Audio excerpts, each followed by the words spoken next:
امروز راز اصلی را پیدا میکنیم. اگر پل بشکن مه اصلی داخل همان غار باشد، هیچ کس به راز کوه نمیرسه. اینجا همه چیز تغییر میکنه.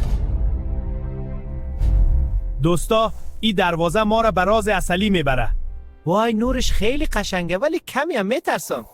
بیاین بریم داخل. من جلو میرم. من فکر کنم بیدار شد. اگر کسی مه را پرسان کرد بگیم من خانه رفتم. فکر کنم کلید میخواد چیزی را باز کنه. باز این میمون قهرمان شد. راز اصلی داخل من دروازه. ای بای، غول واقعا بیدار شد. من گفتم بریم خانه.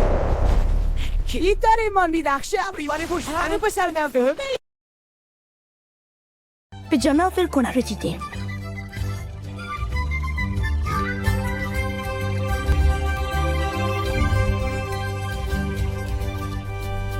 بچه ها این اصلی است؟ واو من هنوز باورم نمیشه. این همون چیزی است که دنبالش بودیم. بچه ها سنگ بیدار شد. من حالا رو بانم سنگ که چلو رو انتخاب کرده. قدرت سنگ داهد مال ماری باش. ردیم ملک کلمان را هست.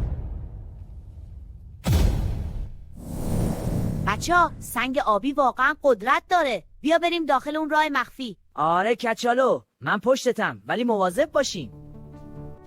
کچالو، این راه خیلی مرموز به نظر میرسه.